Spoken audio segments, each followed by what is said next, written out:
الحمد لله وكفى والصلاة والسلام على عباده الذين اصطفى أما بعد فأعوذ بالله من الشيطان الرجيم بسم الله الرحمن الرحيم وإذ قال ربك للملائكة إني جاعل في الأرض خليفة قالوا وتجعل فيها من يفسد فيها ويسفك الدماء ونحن نسبح بحمدك ونقدس لك قال إني أعلم ما لا تعلمون صدق الله العظيم رب اشرح لي صدري ويسر لي أمري واحلل عقدة من لساني يفقهوا قولي۔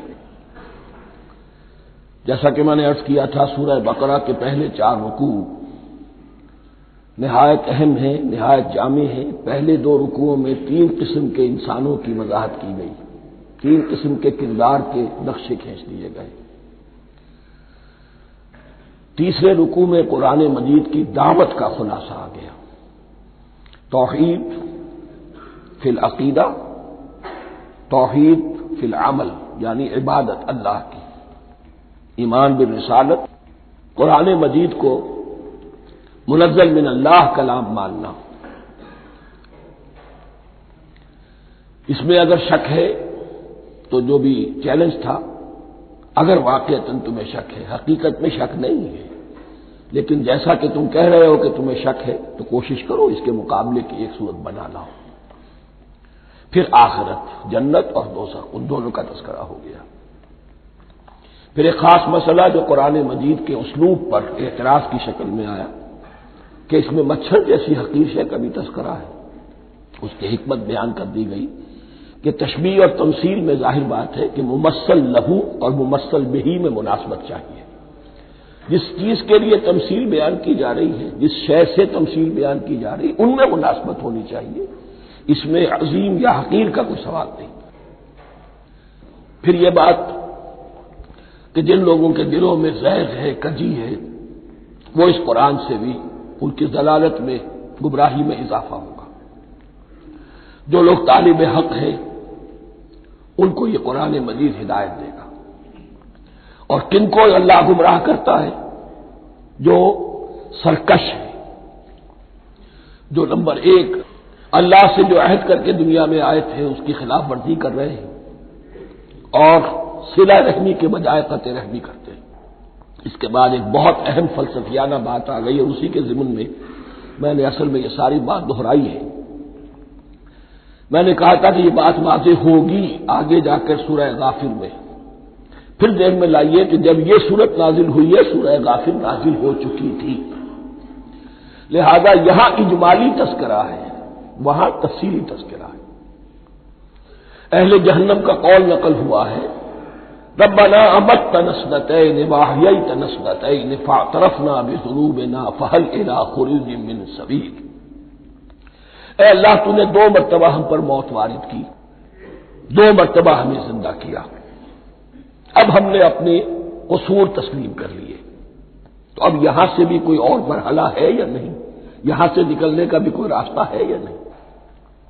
اس سے حقیقت یہ واضح ہوئی، انسان کی تخلیق اول ہوئی عالم ارواح میں، صرف ارواح کی حیثیت سے، اور حدیث میں آتا ہے الارواح جنود مجندہ، لشکروں کی شکل، تمام انسان۔ ان سے عہد لیا گیا الست بربکم قالوا بلی، پھر سلا دیا گیا ارواح کو۔ یہ گویا کہ پہلی موت تھی جو ہم گزار آئے۔ پھر عالم خلق کا مرحلہ آیا۔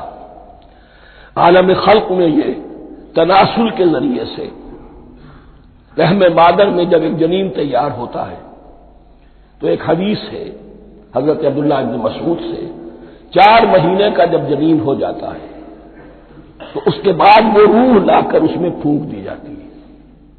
یہ گویا کہ احیاء اولا ہو گیا، پہلی مرتبہ کا زندہ کیا جانا، پہلی موت کی نیند سے جگا دیا گیا۔ اے تازہ واردان بساط ہوائے دل، اب ہم اس دنیا میں اس جسد کے ساتھ زندہ ہوئے، اب پھر موت آئے گی، جسد یہی چلا جائے گا جہاں سے آیا تھا، روح جہاں سے آئی تھی وہاں واپس جائے گی۔ ثم یمیتکم ثم یحییکم ثم الیہ ترجعون، پھر تمہیں اللہ کی طرف لوٹا دیا جائے گا۔ یہ ہے بہت گہرا نقطہ فلسفہ دین کا۔ اس کے بعد مضمون شروع ہو رہا ہے خلافت کا، جس کا اجمالی جو ہے تذکرہ تیسرے رکوع کی آخری آیت میں آ گیا۔ هو الذی خلق لکم ما فی الارض جمیعا، زمین میں جو کچھ ہے اے انسانوں تمہارے لیے پیدا کیا گیا۔ اسی کے ساتھ جڑتا ہوا مضمون اب خلافت کا آ رہا ہے۔ وَإِذْ قَالَ رَبُّكَ لِلْمَلَائِكَةِ إِنِّي جَاعِلٌ فِي الْأَرْضِ خَلِيفَةً، اور یاد کرو جب کہ کہا تھا تمہارے رب نے فرشتوں سے، میں بنانے والا ہوں زمین میں ایک خلیفہ۔ اب خلیفہ کی حقیقت کو سمجھیے، خلیفہ کسے کہتے ہیں؟ نائب۔ عام طور پر لوگوں کو مغالطہ ہوتا ہے کہ خلیفہ جانشین جو ہے وہ تو کسی کے موت کے بعد ہوتا ہے، زندگی میں تو نہیں ہوتا۔ لیکن یہاں اصل میں ہمارے لیے بہت آسان ہے، انسان کی جو اصل حقیقت ہے اس دنیا میں اس کو سمجھنے کے لیے یوں سمجھیے کہ ہم آج سے 50 سال پہلے انگریز کے غلام تھے۔ ہمارا بادشاہ یا ملکہ انگلستان میں تھا یا تھی۔ دہلی میں وائس رائے ہوتا تھا۔ وائس رائے کا کام کیا ہے؟ جو حکم آیا ہے ہز میجسٹیز گورنمنٹ کا یا ہر میجسٹیز گورنمنٹ کا جو حکم آیا ہے بلا چون و چرا، بغیر کسی تغیر و تبدل کے نافذ کرے۔ ہاں جہاں کوئی حکم وہاں سے نہیں ہے تو یہاں کے حالات میں بہترین اپنی رائے قائم کرے، غور و فکر کرے، یہاں کی مصلحتیں کیا ہے۔ جو چیز بھی امپائر کی مصلحت میں ہو اس کے مطابق فیصلہ کر سکتا ہے۔ بین ہی یہی رشتہ ہے۔ اللہ ہے لیکن اللہ نے اپنے آپ کو غیب کے پردے میں چھپا لیا ہے۔ زمین پر انسان ہے، اب انسان کا کام یہ ہے جو ہدایت آ رہی ہے اللہ کی طرف سے اس پر تو بے چون و چرا عمل کرے۔ جہاں کوئی ایکسپریس ہدایت نہیں ہے، کوئی واضح ہدایت نہیں ہے، وہاں اپنے بیسٹ ججمنٹ کو ایکسرسائز کرے۔ اسی کا نام اجتہاد ہے۔ غور و فکر کرے، سوچے، اور جو بات روح دین کے زیادہ سے زیادہ مطابقت رکھنے والی ہو اس کو اختیار کرے۔ بین ہی یہی رشتہ ہے در حقیقت، رشتہ خلافت کہ جو اللہ اور انسان کے مابین ہے۔ اب یہ جو دی گئی ہے یہ حیثیت تمام انسانوں کو دی گئی ہے۔ پوٹینشلی ہر انسان اللہ کا خلیفہ ہے، لیکن جو اللہ کا باغی ہو جائے، جو خود حاکمیت کا مدعی ہو گیا، گویا کہ وہ باغی ہے۔ اب اگر شاہجہاں بادشاہ تھا، اس کا کوئی ولی عہد تھا، اور ولی عہد جو ہے صبر نہیں کر سکتا، اپنے باپ کی زندگی ہی میں بغاوت کر دیتا ہے، حکومت حاصل کرنا چاہتا ہے، تو اب وہ کیا ہے؟ واجب القتل ہے۔ جو لوگ بھی حاکمیت کے مدعی ہو گئے، ویسے تو حقیقت واجب القتل ہے، لیکن دنیا میں مہلت دی ہے اللہ نے، یہ دارالامتحان ہے، فوراً قتل نہیں کرتا، فوراً ختم نہیں کرتا۔ وَلَوْلَا كَلِمَةٌ سَبَقَتْ مِن رَّبِّكَ إِلَىٰ أَجَلٍ مُّسَمًّى لَقُضِيَ بَيْنَهُمْ، اگر یہ پہلے بات طے نہ ہو چکی ہوتی، ایک وقت معین تک کے لیے انہیں مہلت اللہ نے نہ دی ہوتی تو اللہ فیصلہ چکا دیتا، لیکن مہلت دی ہے۔ لیکن کم سے کم اتنی سزا ملتی ہے کہ اب وہ خلافت کے حق سے محروم کر دیے گئے۔ گویا کہ اب خلافت دنیا میں ہوگی خلافت المسلمین، صرف وہی شخص کہ جو اللہ کو مانے اپنا حاکم مطلق، وہ خلافت کا اہل ہے۔ تو یہ چند باتیں خلافت کی اصل حقیقت کے ضمن میں یہیں پر سمجھ لیجیے۔ وَإِذْ قَالَ رَبُّكَ لِلْمَلَائِكَةِ إِنِّي جَاعِلٌ فِي الْأَرْضِ خَلِيفَةً قَالُوا أَتَجْعَلُ فِيهَا مَن يُفْسِدُ فِيهَا وَيَسْفِكُ الدِّمَاءَ وَنَحْنُ نُسَبِّحُ بِحَمْدِكَ وَنُقَدِّسُ لَكَ۔ اور یاد کرو جب کہ تمہارے رب نے کہا تھا فرشتوں سے کہ میں زمین میں خلیفہ بنانے والا ہوں، تو انہوں نے کہا کہ کیا تو بنائے گا اس میں جو فساد مچائے گا اس میں اور خوریزی کرے گا۔ وَنَحْنُ نُسَبِّحُ بِحَمْدِكَ وَنُقَدِّسُ لَكَ، ہم آپ کی تسبیح اور تحمید اور آپ کی تقدیس میں لگے ہوئے ہیں۔ قَالَ إِنِّي أَعْلَمُ مَا لَا تَعْلَمُونَ، فرمایا میں جانتا ہوں جو تم نہیں جانتے۔ اب یہاں سوال پیدا ہوتا ہے کہ فرشتوں کو یہ گمان کیسے ہوا، یا یہ خیال کیسے ہوا؟ دو رائے ہیں اس میں۔ ایک تو یہ کہ انسان کی تخلیق سے پہلے اس دنیا میں جنات تھے، اور انہیں بھی کچھ اللہ نے تھوڑا سا اختیار دیا تھا، اور انہوں نے یہاں فساد مچایا۔ انہی پر قیاس کرتے ہوئے فرشتوں نے سمجھا کہ انسان بھی پھر زمین میں فساد مچائے گا، خونریزی کرے گا۔ ایک دوسری اصولی بات یہ کہی گئی ہے کہ خلافت کا لفظ جب استعمال ہوا تو اس کے معنی ہے کہ کوئی نہ کوئی اختیار بھی ملے گا۔ جنات کے بارے میں خلافت کا لفظ کہیں نہیں آیا، انسان کے بارے میں آ رہا ہے۔ خلیفہ بالکل بے اختیار نہیں ہوتا، جیسا کہ میں نے عرض کیا، جہاں واضح حکم ہے تو اس کی تو تنفیذ، جہاں نہیں ہے وہاں اپنی رائے سے جتنا بھی بہتر سے بہتر سوچ سکتا ہو انسان رائے قائم کرے۔ یہ اختیار جو ہے، ظاہر بات ہے جہاں اختیار ہوگا صحیح استعمال ہونے کا بھی امکان ہے، غلط استعمال ہونے کا بھی امکان ہے۔ اختیار تو بلکہ یہ کہ آپ کا پولیٹیکل سائنس کا تو ایکسیم یہ ہے، authority tends to corrupt and absolute authority corrupts absolutely, تو ٹینڈنسی کرپشن کی ہوتی ہے اختیار کے اندر۔ اس بنا پر انہوں نے قیاس کیا کہ اس میں فساد ہوگا، خونریزی ہوگی۔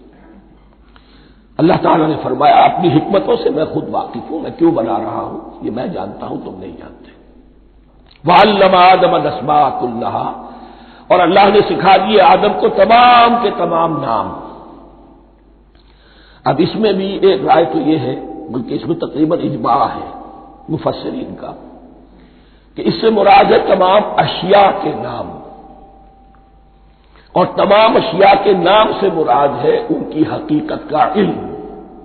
ہیومن نالج جو ہے، اگر آپ اس کا تجزیہ کریں گے تو وہ یہی ہے کہ انسان ایک چیز کو پہچانتا ہے، پھر اس کے لیے ایک نام رکھتا ہے یا کوئی ٹرم اس کے لیے قائم کرتا ہے۔ اس نام یا ٹرم اور اس کے حوالے سے، اصطلاح کے حوالے سے بہت سے حقائق کو اپنے ذہن کے اندر محفوظ کرتا ہے۔ تو گویا کہ ان علمہ آدم الاسماء کلہا، تمام نام سکھا دیے کل مادی کائنات کے اندر جو کچھ وجود میں آنے والا تھا، ان سب کی حقیقت سے پوٹینشلی حضرت آدم کو آگاہ کر دیا۔ یہ پوٹینشل علم ہے، ہیومن نالج، جو ایکوائرڈ نالج ہے، جو انسان کو سم اور بسم اور اپنے اس دماغ کے کمپیوٹر کے ذریعے سے حاصل ہوتا ہے۔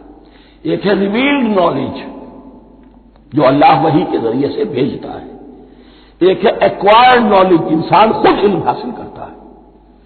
اس نے آنکھوں سے دیکھا، کان سے سنا، نتیجہ نکالا، اور اس کمپیوٹر نے اس کو پروسیس کیا، اس نتیجے کو کہیں میموری کے اندر سٹور کر لیا۔ یہ کمپیوٹر ہے بہت بڑا۔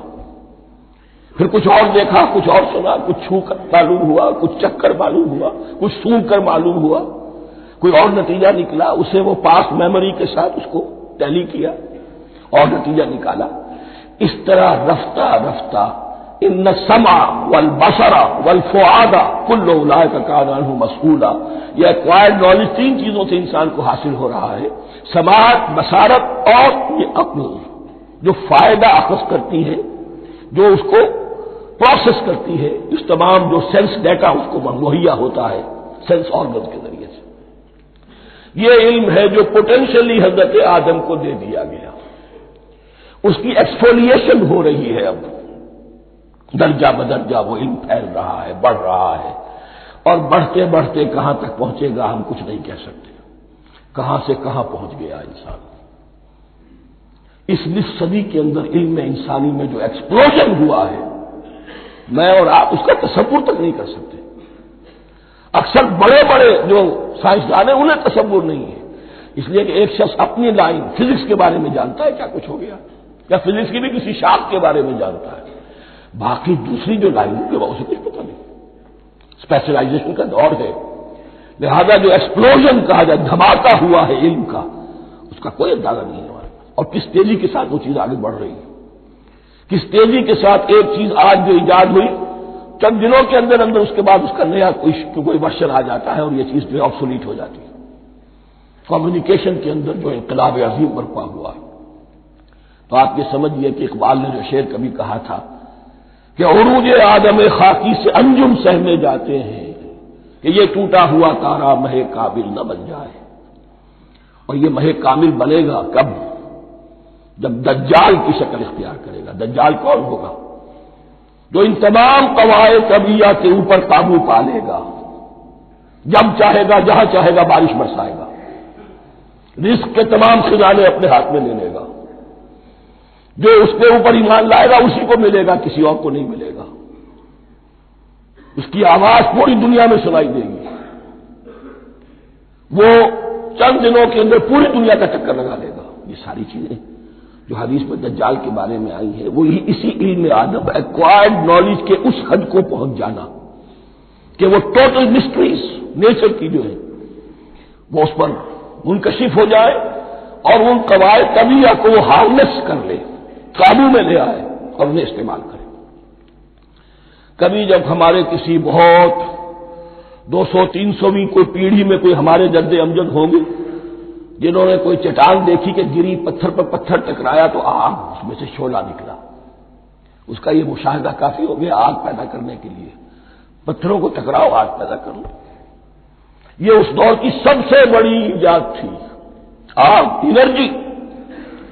اب وہ انرجی کہاں سے کہاں پہنچی؟ وہ آگ نے بھاپ کی شکل اختیار کی، پھر ہم نے بجلی ایجاد کی، اور کب کیا ہے ایٹمک انرجی ہے اور ڈبل کیا کیا ہے اللہ اعلم. اس تمام چیزوں کا تعلق ہے خلافت ارضی کے ساتھ. لہذا فرشتوں کو جو بتایا گیا وہ یہ ہے کہ آدم کو علم بھی دیا جا رہا ہے، صرف اختیار ہی نہیں دیا جا رہا، علم دیا جا رہا ہے. وَعَلَّمَ آدَمَ الْأَسْمَاءَ كُلَّهَا ثُمَّ عَرَضَهُمْ عَلَى الْمَلَائِكَةِ، پھر ان تمام اشیاء کو پیش کیا فرشتوں کے سامنے. فَقَالَ أَنبِئُونِي بِأَسْمَاءِ هَؤُلَاءِ، اور فرمایا کہ مجھے بتاؤ ان چیزوں کے نام، ان کنتم صادقین، اگر تم سچے ہو. قالوا سبحانك لا علم لنا الا ما علمتنا، انہوں نے کہا پروردگار تو پاک ہے ہر نقص سے، ہر عیب سے، ہر ذوف سے، ہر احتیاج سے، مبرہ ہے، منزہ ہے، اعلیٰ ہے، عرفہ ہے. لا علم لنا الا ما علمتنا، ہمیں کوئی علم حاصل نہیں سوائے اس کے جو تم نے ہمیں سکھا دیا ہے. اس کی تعبیر یہی بہتر معلوم ہوتی ہے کہ ملائکہ کی حیثیت در حقیقت اس کائناتی جو حکومت ہے اللہ کی آفاقی حکومت، اس کے کارندوں کی ہے، یا اس کے سول سروینٹس ہیں. تو ہر ایک کو صرف اس کے شعبے کے متعلق علم دیا گیا ہے، علم جامع نہیں ہے. تمام چیزوں کا علم یہ معلوم کرنے کی استعداد ان کے پاس نہیں ہے.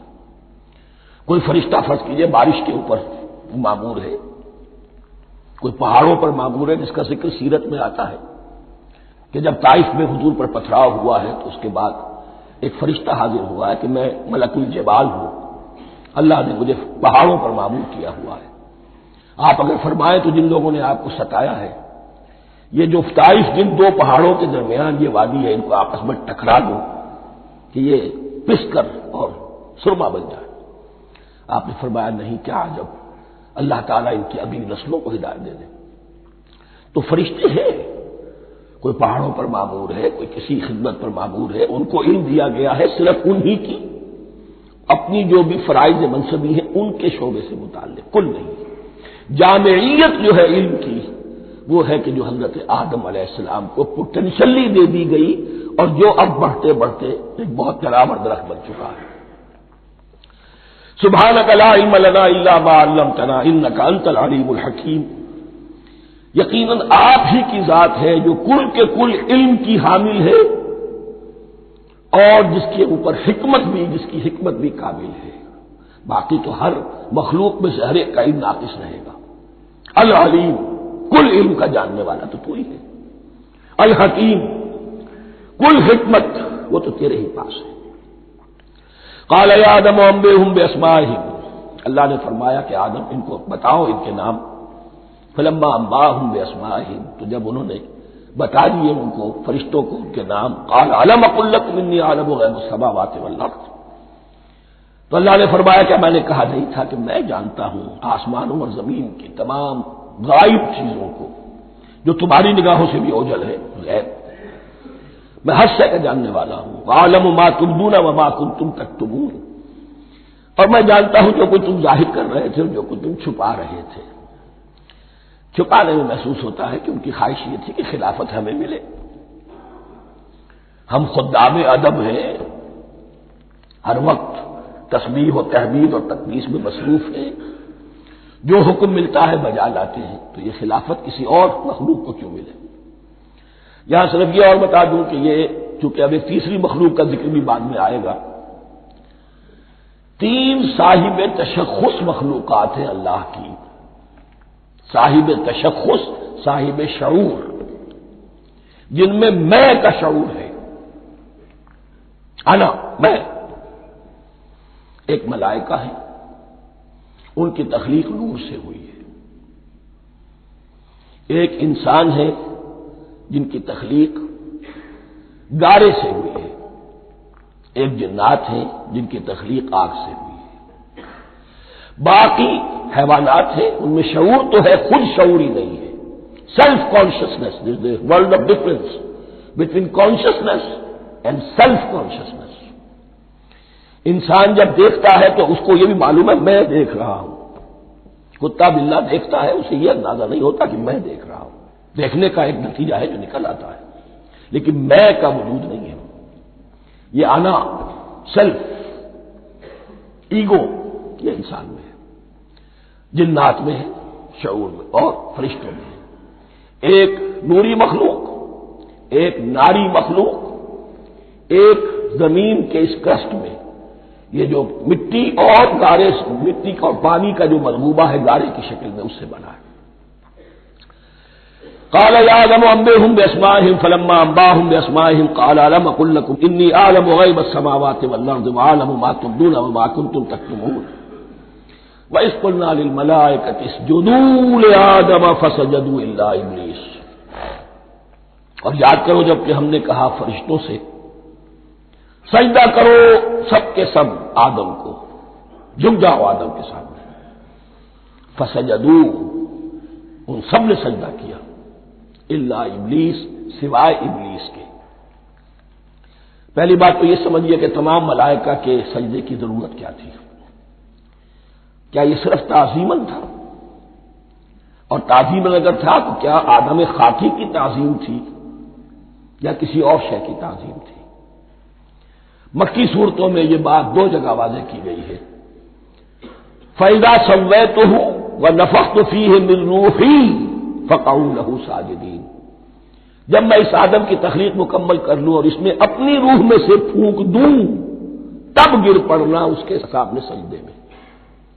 تعظیم اگر ہے تو آدم خاکی کی نہیں ہے، اس کے اندر جو ڈیوائن ایلیمنٹ ہے، جو ڈیوائن سپارک ہے، جو روح ربانی ہے، میری روح، اس کی ہے۔ اور نمبر 2، اس کی حکمت کیا ہے، علت کیا ہے، غرض و غائب کیا ہے؟ جیسا کہ میں نے عرض کیا، اس کائنات کی اس حکومت کے کارندے تو وہ ہیں۔ خلیفہ بنایا جا رہا انسان کو، جب تک یہ ساری سول سروس اس کے تابع نہ ہو، خلافت کیسے کرے گا؟ دیکھیے میں جانا چاہتا ہوں، چوری کرنے کے لیے جانا چاہتا ہوں، راستے میں کتنے فیکٹرز ہوں گے، کتنے فزیکل فینومینا ہوں گے۔ میں چلنا چاہتا ہوں، میں زمین کو دھکیلتا ہوں، زمین مجھے دھکیلتی ہے، زمین مجھے نہ دھکیلے تو میں کیسے چلوں گا؟ یہ پوری کائنات جو ہے، یہ جب ہم کوئی ارادہ کرتے ہیں اور کوئی فیل کرتے ہیں تو اس فیل کے پورے ہونے میں، اس کے ظہور میں نہ معلوم کون کون سے ایلیمنٹس ہیں، کون کون سی فورسز آف دی نیچر ہیں جو ہمارے ساتھ موافقت کرتی ہے تو ہم وہ کام کر سکتے ہیں۔ اور ان سب پر فرشتے مامور ہیں، ہر ایک کی اپنی ڈومین ہے۔ اگر وہ تابع نہ ہو تو خلافت کی کوئی معنی نہیں۔ خلافت دی گئی ہے، یہ ادھر جانا چاہتا ہے جانے دو، یہ نماز کے لیے مسجد میں جانا چاہتا ہے جانے دو، یہ چوری کے لیے نکلا ہے نکلنے دو، اس لیے کہ اس کو جو اختیار دیا گیا ہے، اس کے اختیار کے استعمال میں یہ تمام جو قوتیں ہیں وہ اس کے ساتھ موافقت کرتی ہیں، تب اس کا کوئی ارادہ، وہ اچھا ہو یا برا، وہ پایہ تکمیل کو پہنچ سکتا ہے۔ یہ گویا کہ سبارڈینیشن اس کے لیے سمبل کہ تمام فرشتوں کو جھکا دیا گیا۔ البتہ اس آیت میں ایک مغالطہ پیدا ہوتا ہے، الا ابلیس، سوائے ابلیس کے۔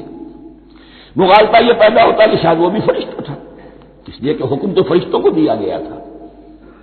پھر نوٹ کیجئے، اس سے پہلے، بہت پہلے سورہ کہف نازل ہو چکی ہے، اور سورہ کہف میں فرما دیا گیا ہے کان من الجن ففسق عن امر ربی، وہ جن تھا، پس اس نے سرکشی کی اپنے رب کے حکم سے. فرشتے کی شان یہ نہیں ہے، وہ اللہ کے کسی حکم کی سرتابی نہیں کرتا. لا یعصون اللہ ما امرہم ویفعلون ما یؤمرون، وہ اللہ کے کسی حکم کی نافرمانی نہیں کرتے اور جو حکم ملتا ہے بجا لاتے. یہ جنات کے اندر اختیار تھا، جیسے اختیار انسانوں کو دیا گیا ہے. جنات میں نیک بھی ہے، بد بھی ہے، اعلیٰ بھی ہے، ادنا بھی ہے، جیسے انسانوں میں. لیکن یہ عزازیل جو جن تھا، علم اور عبادت دونوں کے اعتبار سے بہت بلند ہو گیا تھا، اور یہ فرشتوں کا یوں سمجھیے کہ ہم نشین، فرشتوں کے ساتھ اس طور سے شامل. جیسے بہت سے انسان بھی اگر اپنی بندگی میں، زہد میں، عبادت میں، نیکی میں ترقی کرے تو ان کا ملائے اعلیٰ کے ساتھ، عالم ارواح کے ساتھ، عالم ملائکہ کے ساتھ ایک رابطہ قائم ہوتا ہے. اسی طریقے سے وہ جو عزازیل تھا، جن ہونے کے باوجود اپنی نیکی، عبادت، پارسائی اور اپنے علم میں فرشتوں سے بہت آگے تھا. اس لیے معلم الملکوت کی شکل اختیار کر چکا تھا. اس کو اپنی زون تھا. یہ بات جیسا کہ میں نے عرض کیا 7 مرتبہ قرآن میں یہ بات آئی ہے، قصہ ابلیس و آدم، کہ فرشتوں کو حکم ہوا کہ سجدہ کرو، سب جھک گئے، ابلیس نے سجدے سے انکار کر دیا 7 مرتبہ. یہ 7ویں مرتبہ ہے جو ہم پڑھ رہے ہیں.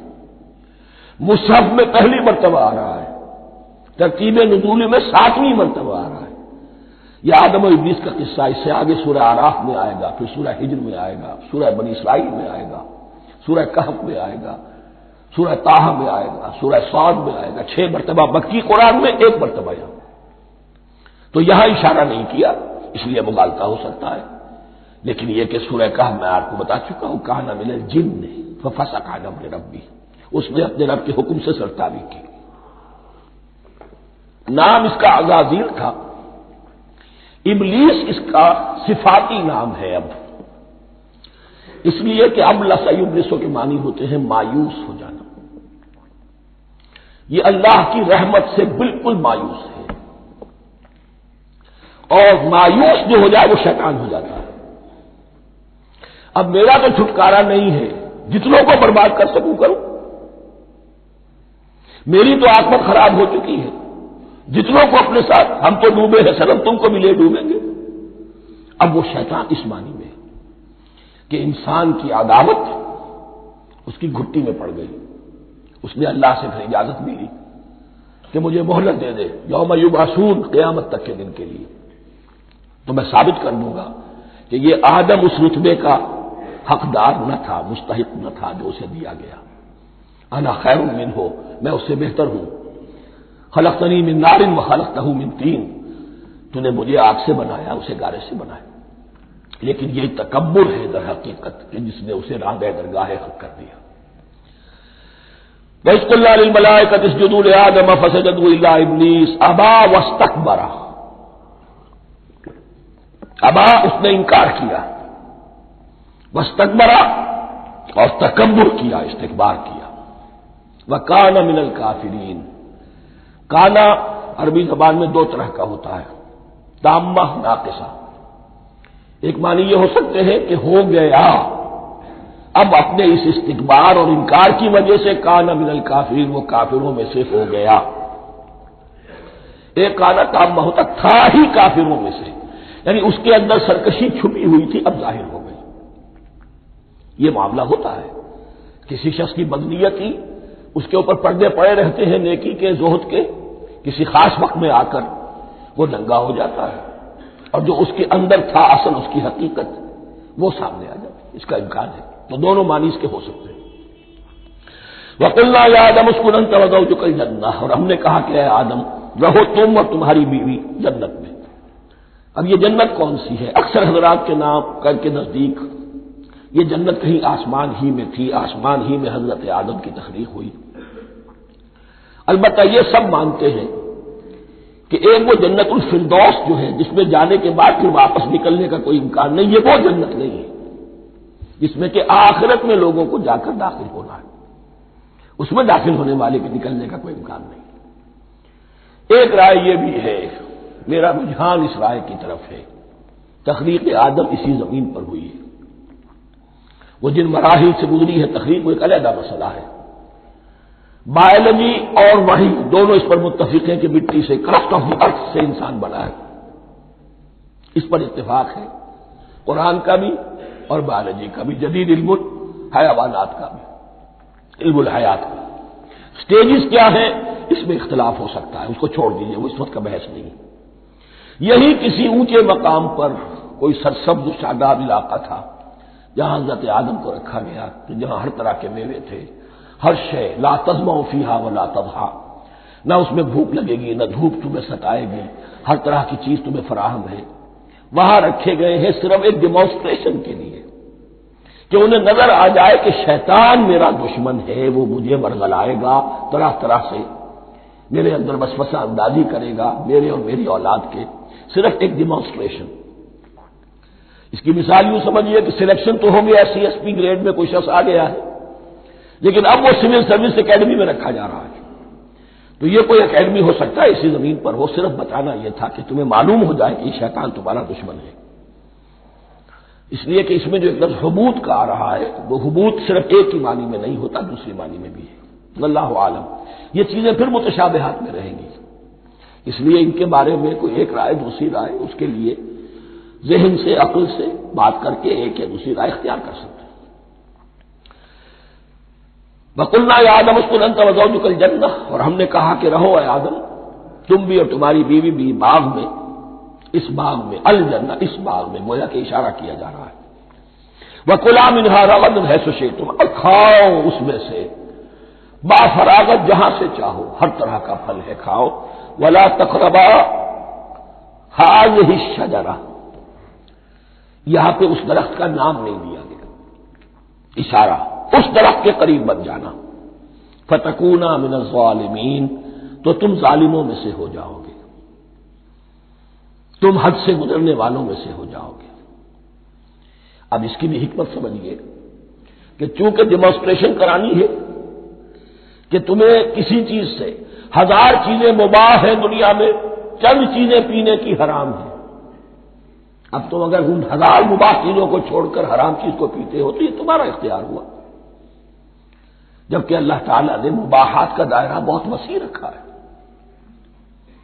جس سے چاہو چند رشتے ہیں جو بیان کر دیے گئے، یہ حرام ہے، محرمات ہے، ابدیہ ہے، ان سے تو شادی نہیں ہو سکتی۔ باقی کسی مسلمان عورت سے دنیا کے کسی کونے میں وہ شادی کر سکتے، کروڑوں کے آپشنز آپ کے لیے خالی کھلے ہیں، لیکن پھر بھی انسان شادی نہ کرے، زنا کرے، یہ گویا کہ اس کی اپنی خباثت نفس ہے۔ ایک نہیں، دو دو، تین تین، چار چار تک شادی کرو، اجازت ہے تمہیں۔ تو اس اعتبار سے مباحات، اب یہ پورا باغ تمہارے لیے مباح ہے، بس ایک درخت ہے اس کے پاس نہ جانا، اور درخت کا نام لینے کی کوئی ضرورت نہیں، تو آزمائش تھی نا، صرف ایک آزمائش اور اس کی ڈیمانسٹریشن۔ فَأَزَلَّهُمَا الشَّيْطَانُ عَنْهَا، تو پھسلا دیا ان دونوں کو شیطان نے اس درخت کے بارے میں۔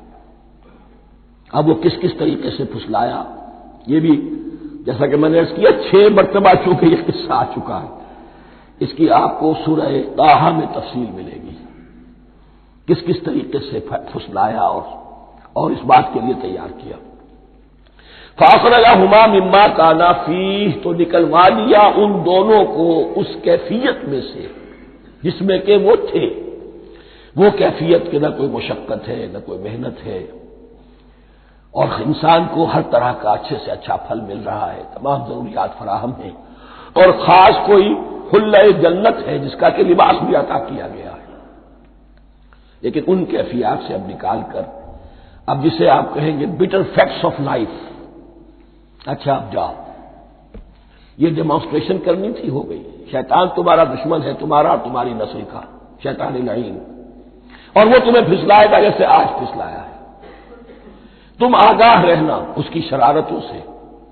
ان الشیطان لکم عدو فاتخذوہ عدوا، یہ شیطان تمہارا دشمن ہے، اسے اپنا دشمن ہی سمجھو۔ لیکن یہ ہے کہ اگر کچھ لوگ اسے دوست بنا لیں، اس کے ایجنٹ بن جائیں، اس کے کارندے بن جائیں، یہ ان کا چوائس ہے جس کی سزا انہیں ملے گی۔ فَأَخْرَجَهُمَا مِمَّا كَانَا فِيهِ وَقُلْنَا اهْبِطُوا بَعْضُكُمْ لِبَعْضٍ عَدُوٌّ، اور ہم نے کہا اترو، تم سب ایک دوسرے کے دشمن ہوگے۔ اب یہ چونکہ جمع کا صیغہ آیا ہے، ایک دوسرے کے دشمن ہوگے، تو ایک دشمنی تو شیطان اور آدم اور ذریت آدم کی ہے، ایک اور دشمنی بھی ہے جو انسان میں مرد اور عورت کے مابین ہے۔ عورت بھی پھسلاتی ہے، غلط راستے پر ڈالتی ہے، مرد عورتوں کو گمراہ کرتے ہیں، عورتیں مردوں کو گمراہ کرتی ہیں۔ قرآن مجید میں کہا گیا یا ایھا الذین آمنوا ان من ازواجکم واولادکم عدوا لکم فاحذروہم، اہل ایمان چوکنے رہو، چوکس رہو، تمہاری بیویوں اور اولاد میں سے تمہارے دشمن ہیں، بچ کر رہو، کیپ الرٹ، کہیں ان کی محبت تمہیں راہ حق سے منحرف نہ کر دے۔ تم ایک اچھا کام کرنا چاہتے ہو، بیوی رکاوٹ بن گئی، بیوی کو اچھا کام کرنا چاہتی، شوہر رکاوٹ بن گیا، تو یہ محبت نہیں ہے، یہ عداوت ہے۔ اس حوالے سے بعضکم لبعض عدو ولکم فی الارض مستقر ومتاع الی حین، اور تمہارے لیے اب زمین میں مستقر ہے، جائے قیام ہے اور متاع ہے، ضرورت کی چیزیں ہیں ہم نے فراہم کر دی ہیں، الی حین، لیکن ایک وقت معین تک کے لیے، یہ ابدی نہیں ہے، ایک وقت آئے گا یہ بساط ہم لپیٹ دیں گے۔ یوم نطوی السماء کطی السجل للکتب، جس دن کے ہم تمام فضاؤں کو اور تمام خلاؤں کو، تمام آسمانوں کو اس طرح لپیٹ لیں گے جیسے کتابوں کا طوبار لپیٹ دیا جاتا ہے، ایک وقت آئے گا۔ یہ تخلیق الی اجل مسمى ہے، الی حین ہے۔ فتلقى آدم من ربه کلمات فتاب علیہ، تو سیکھ لیے، حاصل کر لیے آدم نے اپنے رب سے کچھ کلمات، تو اللہ نے ان کی توبہ قبول کر لی۔ اب اس کی وضاحت سورہ اعراف میں ہے، یہ تو چونکہ پس منظر میں وہ 2/3 قرآن موجود ہے، اس کی وضاحت کیا ہے کہ حضرت آدم میں سخت پشیمانی پیدا ہوئی ہے، میں نے کیا کیا، مجھ سے خطا سرزد ہو گئی، اللہ کے حکم کی میں نے خلاف ورزی کی، لیکن ان کے پاس الفاظ نہیں تھے کن الفاظ میں اللہ سے استغفار کریں، کن الفاظ میں اللہ سے معافی چاہے۔ اللہ کی رحمت یہ ہوئی کہ اللہ نے الفاظ انہیں خود تلقین فرما دی، یہ اللہ کی شان رحیمی ہے۔ اصل شے جو ہے وہ انسان کے اندر گناہ پر ندامت کا پیدا ہو جانا ہے، یہ اصل توبہ ہے۔ علامہ اقبال نے جو بڑی اپنی آغاز ان فوانش شباب میں جو اشعار کہے تھے، ان میں سے ایک شعر کو سن کر پھڑک اٹھے تھے اس وقت کے اساتذہ بھی، موتی سمجھ کے شان کریمی نے چن لیے قطرے جو تھے میرے عرق انفعال کے، انفعال کہتے ہیں شرمندگی کو، شرمندگی سے میری پیشانی پر جو پسینے کے قطرے نمودار ہو گئے، میرے پروردگار کو وہ اتنے عزیز ہوئے، اس نے انہیں موتی کی طرف چن لیا، موتی سمجھ کے شان کریمی نے چن لیے قطرے جو تھے میرے عرق انفعال کے، تو فتلقى آدم من ربه کلمات، ان پر پچھتاوا ہوا، ندامت ہوئی، اللہ نے انہیں الفاظ، وہ الفاظ کیا تھے وہ سورہ اعراف میں ہیں، ربنا ظلمنا انفسنا وان لم تغفر لنا وترحمنا لنكونن من الخاسرین، اے اللہ ہم نے اپنی جانوں پر ظلم کیا ہے، اور اگر تو نے ہمیں بخش نہ دیا اور رحم نہ فرمایا تو ہم تو خسارہ والوں میں ہو جائیں گے، تباہ ہو جائیں گے، برباد ہو جائیں گے۔ یہی پر فوری تقابل موجود ہے، غلطی ابلیس سے بھی ہوئی، حکم سے سرتابی ہوئی، لیکن اس پر ندامت نہیں ہوئی، تکبر کی بنا پر اور اکڑ گیا، انا خیر منہ، غلطی آدم سے بھی ہوئی، نافرمانی ہوئی، لیکن اس پر پشیمان ہوئے اور توبہ کی، وہ شیطنت ہے، یہ آدمیت ہے، ورنہ کوئی انسان گناہ سے اور معصیت سے مبرہ نہیں ہے۔ حضور کی ایک حدیث ہے کل بنی آدم کلکم خطاؤون، کل بنی آدم خطاؤون وخیر الخطائین التوابون، آدم کے تمام اولاد، تمام انسان خطا کار ہیں، ان خطا کاروں میں بہتر وہ ہیں، اچھے وہ ہیں جو توبہ کرتے ہیں۔ تو یہاں حضرت آدم سے غلطی ہوئی، انہوں نے توبہ کی، پشیمانی ہوئی، ندامت ہوئی، اس نے کی اور اس پر جم گیا۔ اصرار کیا. فتلقى آدم من ربه كلمات فتاب عليه انه هو التواب الرحیم. یقیناً وہی تو ہے بہت توبہ کو قبول فرمانے والا اور بہت رحم فرمانے والا. یہ نوٹ کیجئے گا توبہ کا لفظ دونوں طرف سے آتا ہے. بندہ بھی تواب وخیر الخطائین التوابون. تواب بندے بھی ہو گئے، تواب اللہ بھی ہے. اس کی اصل حقیقت کیا ہے؟ بندے نے خطا کی اور دور ہو گیا اللہ سے. اللہ نے اپنی رحمت کی نگاہ اس سے پھیر لی. بندے نے توبہ کی، اللہ پھر اپنی رحمت کے ساتھ اس کی طرف متوجہ ہو گیا. توبہ کے معنی پلٹنا.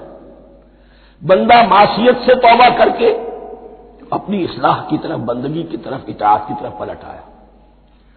اللہ نے جو اپنی نظر رحمت پھیر لی تھی، اللہ نے پھر وہی اپنی شان غفاری اور رحیمی کے ساتھ بندے کی طرف توجہ فرما لی. جس کے لیے حدیث میں الفاظ آتے ہیں، تم اگر میری طرف بالشت بھراؤ گے میں ہاتھ بھراؤں گا، تم اگر چل کر آؤ گے میں دوڑ کر آؤں گا. ہم تو مائل بکرم ہے کوئی سائل ہی نہیں، راہ دکھلائے کسے رہنم منزل ہی نہیں. وہ تو تواب ہے. بس فرق یہ ہے کہ تابا بندے کے لیے ہوگا تو الہ ہوگا، تابا الہ، انی تم تو الیک. اور جب اللہ کی طرف سے ہوگا تابا علیہ، وہ اعلیٰ ہوگا، اس پر توبہ کی. یعنی اللہ کی بلند شان ہے تو انسان توبہ کرتا ہے تو اس کی طرف توبہ کرتا ہے. اللہ کی شان کیا ہے؟ وہ توبہ کرتا ہے تو بندے پر اعلیٰ. فتاب علیہ انہ هو التواب الرحیم. قلنا اهبطوا منها جميعا. ہم نے کہہ دیا اتر جاؤ اس سے اب تم سب کے سب. فَإِمَّا يَأْتِيَنَّكُم مِّنِّي هُدًى. اب یہاں لفظ آیا اہبطوا، یہاں بھی پہلے بھی آیا ہے. جو حضرات یہ سمجھتے ہیں کہ تخلیق آدم آسمانوں پر ہوئی ہے اور جنت بھی وہ آسمان میں ہے جہاں رکھے گئے تھے، آزمائشی یا ٹریننگ یا ڈیمانسٹریشن والی جنت، وہ یہاں حبوط کا ترجمہ کریں گے کہ آسمان سے زمین پر اترنے کا حکم دیا گیا.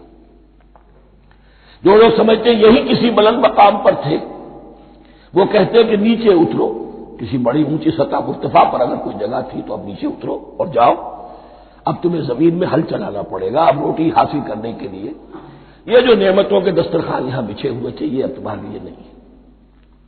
اس کے لیے اس معنی میں لفظ کا استعمال جو ہے وہ آ جائے گا آگے چل کر اسی سورہ بقرہ کے اندر، کہ اس معنی میں بھی سورہ بقرہ کے 7ویں رکوع میں یہ لفظ استعمال ہوا ہے. تو امکان اس کا بھی ہے. بس اس سے آگے ادھر یا ادھر کی زیادہ بحث کرنے کا یہ موقع دورہ ترجمہ قرآن میں نہیں ہے. قُلْ اهْبِطُوا مِنْهَا جَمِيعًا فَإِمَّا يَأْتِيَنَّكُم مِّنِّي هُدًى فَمَن تَبِعَ هُدَايَ فَلَا خَوْفٌ عَلَيْهِمْ وَلَا هُمْ يَحْزَنُونَ. تو جب بھی آئے گی تمہارے پاس میری جانب سے کوئی ہدایت، تو جو کوئی میری ہدایت کی پیروی کرے گا اس کے لیے نہ خوف ہوگا اور نہ وہ حزن سے دوچار ہوگا. یہ ہے علم انسانی کا دوسرا گوشہ، ریویلڈ نالج. اس چوتھے رکوع کی جو حسن ہے اسے دیکھیے. شروع میں ایکوائرڈ نالج کا ذکر ہے جو پوٹینشلی حضرت آدم کی ذات میں رکھ دیا گیا اور جو انسان نے پھر اپنی محنت سے ان السمع والبصر والفؤاد اس کے ذریعے سے آگے بڑھایا. یہ علم ہے چل رہا ہے. آج مغربی اقوام ہم سے بہت آگے ہیں. کبھی ایک زمانے میں مسلمان آگے نکل گئے تھے، لیکن ظاہر بات ہے کہ اس دنیا میں عروج تو انہی کو ہوگا جو ان چیزوں میں سب سے زیادہ جس کی آگہی حاصل ہوگی. البتہ ایک علم وہ ہے جو آسمان سے نازل ہوتا ہے، یہ گیون ہے، ریویلڈ نالج ہے، یہ وحی ہے. فَإِمَّا يَأْتِيَنَّكُم مِّنِّي هُدًى. تمہارے مقام خلافت کا تقاضا یہ ہے جو احکام ہمارے آئے، جو ہدایات ہم بھیجیں ان کو تو پوری طریقے سے اس کی پیروی کرو. فَمَن تَبِعَ هُدَايَ. تو جو کوئی بھی میری ہدایت کی پیروی کرے گا فَلَا خَوْفٌ عَلَيْهِمْ وَلَا هُمْ يَحْزَنُونَ. وَالَّذِينَ كَفَرُوا. اور جو ناشکری کریں گے، کفر کریں گے، انکار کریں گے، وَكَذَّبُوا بِآيَاتِنَا. اور ہماری آیات کو جھٹلائیں گے، فَأُولَٰئِكَ أَصْحَابُ النَّارِ هُمْ فِيهَا خَالِدُونَ. تو وہ جہنمی ہوں گے، آگ والے ہوں گے، اس میں ہمیشہ ہمیشہ رہیں گے۔ یہ ہے گویا کہ چارٹر، اس نوع انسانی کو جو ابدی چارٹر اللہ نے دیا ہے، جبکہ زمین کا چارج دے دیا گیا خلیفہ کی حیثیت سے۔ یہاں یہ 4 رکوع جو ہے سورہ بقرہ کے، جو میں نے عرض کیا تھا، قرآن کی دعوت، قرآن کا بنیادی فلسفہ، اس پر یہ جام ہے، اور یہ مکی صورتوں کے مضامین کا خلاصہ۔ اب یہاں سے شروع ہو رہا ہے 5ویں رکوع سے مسلسل 10 رکوع، مسلسل خطاب ہے بنی اسرائیل سے۔ البتہ ان میں ایک تقسیم ہے، پہلے رکوع میں دعوت ہے۔ دعوت جب ہوتی ہے تو آمادہ کرنا، تشویق، ترغیب، دل جوئی، نرمی، یہ دعوت کے اجزاء لا ينفک ہے، اس کے بغیر دعوت مؤثر نہیں ہوتی۔ لہذا ان 7 آیات میں یہ یوں سمجھیے کہ ان 10 رکوعوں کے لیے یہ بمنزلہ فاتحہ ہے، جیسے سورہ فاتحہ 7 آیتوں کی، ایسے ہی اس دعوت سابقہ امت مسلمہ کو دعوت دی جا رہی ہے۔ تو کس طرح دی جا رہی ہے؟ یہ کون تھے؟ یہ بھی مسلمان ہی تو تھے نا، کافر تو ہو گئے حضور کا انکار کر کے، ورنہ وہ موسیٰ کے ماننے والے، شریعت ان کے پاس، بڑے بڑے علماء ان میں، علم کا چرچا ان میں، سب کچھ تھا، ان کو دعوت دی جا رہی ہے۔ لیکن میں اس لیے آپ کو چاہتا ہوں، اس کو توجہ دلا رہا ہوں، آج اگر مسلمانوں میں جو غافل ہو گئے، اپنی حقیقت کو بھول گئے، اپنے فرض منصبی سے غافل ہو گئے، دنیا کے اور قوموں کی طرح کی ایک قوم بن کر رہ گئے، اگر کوئی ایک داعی گروہ کھڑا ہو، کوئی جماعت، کوئی فرد، اور اس سے جماعت بنے، تو ظاہر بات ہے سب سے پہلے اسے اسی امت کو دعوت دینی ہوگی، اس لیے کہ دنیا تو اسلام کو پہچانے گی اس امت کے حوالے سے۔ فزیشین ہیل بائی سیلف، پہلے یہ تو ٹھیک ہو، یہ کہیں پر صحیح اسلام کا نمونہ پیش کرے تو دنیا کو دعوت دے سکو گے، آؤ دیکھو یہ ہے اسلام۔ اس لیے ان کو جو دعوت دینے کا اسلوب ہونا چاہیے وہ عکس ہوگا اس اسلوب کا جو ان 7 آیات میں ہمارے سامنے آ رہا ہے۔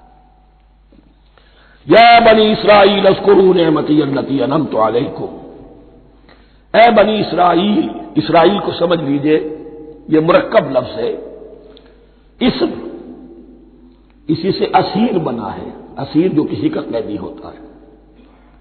ایل عبرانی میں اللہ کے لیے ہے، اور اسرائیل کا ترجمہ ہے عبداللہ، اللہ کا غلام، اللہ کے ساتھ بندھا ہوا، اس کی اطاعت کے قلاتے کے اندر۔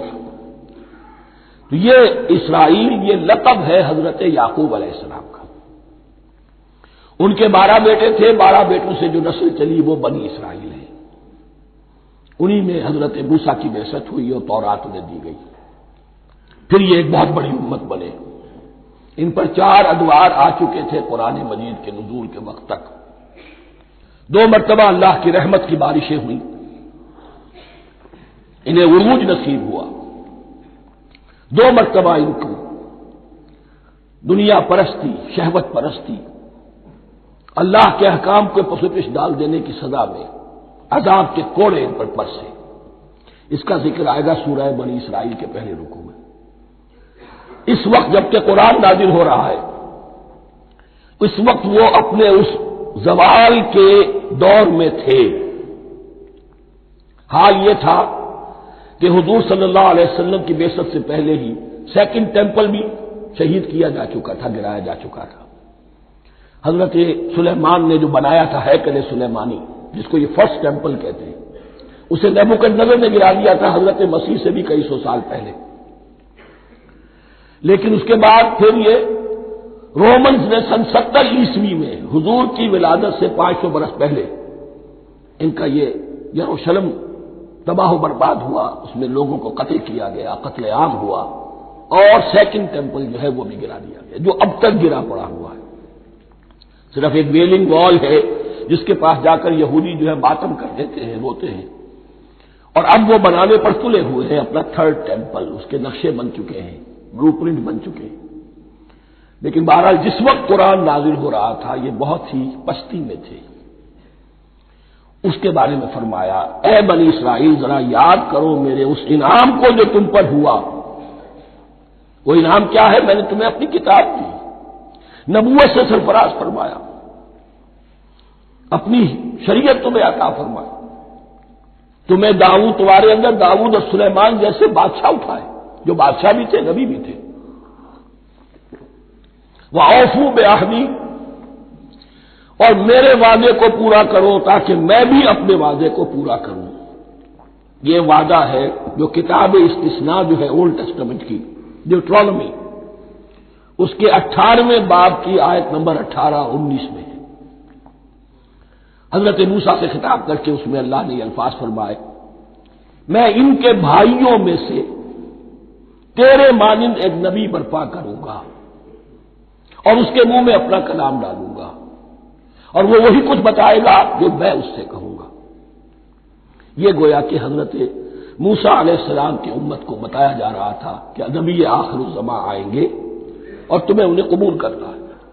قرآن مجید میں اس کا بڑا تفصیلی ذکر سورہ اعراف میں آئے گا انشاءاللہ، لیکن یہاں فرمایا اوفوا بعہدی اوف بعہدکم، تم میرا عہد پیرا پورا کرو، میرے اس نبی کو تسلیم کرو، اس پر ایمان لاؤ، اس پر کی صدا پر لبیک کہو، تو میں تمہیں میرے انعام و اکرام اور بڑھتے چلے جائیں گے۔ وَإِيَّايَ فَارْهَبُونِ، اور صرف مجھ سے ڈرو۔ وَآمِنُوا بِمَا أَنزَلْتُ مُصَدِّقًا لِمَا مَعَكُمْ، اور ایمان لاؤ اس پر جو میں نے نازل کیا ہے، جو تمہارے پاس جو تورات ہے اس کی تصدیق کرتے ہوئے آیا ہے۔ اس کے دو معنی ہے، ایک تو قرآن تصدیق کرتا ہے تورات کی اور انجیل کی، فیہا ھدی ونور، فیہ ھدی ونور، اور دوسرے یہ کہ قرآن اور محمد صلی اللہ علیہ وسلم ان پیشین گوئیوں کے مصداق بن کر آئے ہیں جو تورات میں تھی، ورنہ وہ پیشین گوئیاں جھوٹی ثابت ہوتی۔